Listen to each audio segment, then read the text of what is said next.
Ayan guys, magandang hapon sa inyo, no? So meron ito isang aton nga road bike ang lubraho. So ipapalata ko muna sa inyo. Ito yung problema.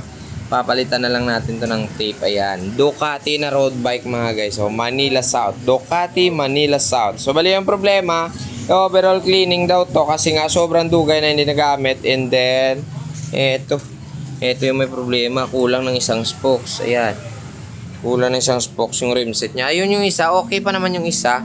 Pero ito kailangan, bungkagin muna natin, dilinisan, din mag-a-align tayo ng ganyan. So tara, umpisan na ka na pagkadugay na matapos daan. Let's go. Gamit tayo ng impact drill. Kasi nga, gagamitin natin dito. Yan natanggal. Ang liit ng cogs niya, grabe ah. 11.25. Hindi ba?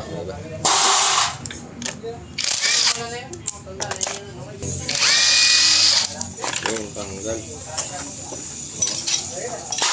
Ang grabe na kuha na naman guys ang iyang mga kasudda, no? Bulitas halos. Yan pa yung isa.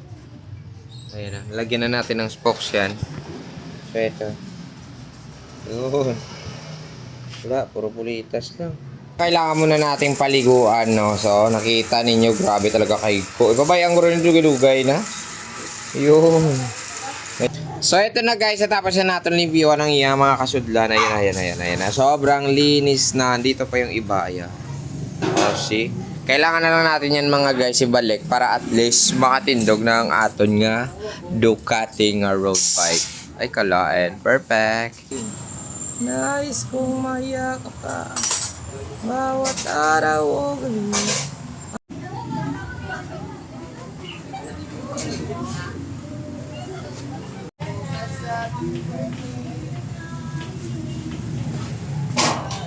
Te, goods na? Yo. Di mo na pagtistingan? Try na, Nay? Pwede na pala mag-try. Kaya sino na bike ka? Okay. Sige, kala magalit yamet. Malagas. Sabi no, pag-pagbutsura yung bla. Ito nag-bike na gitna sa. Yeah, di ko silaw. Galing kong sagwa. No? Bago na sa tala bike mo.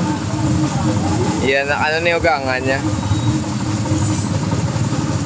May ngala, nagit lang na ako sure ball. Tayo okay lang. Bugatan na magwan. Yeah. Ate uy, alungan mo lang itong damo awatan kung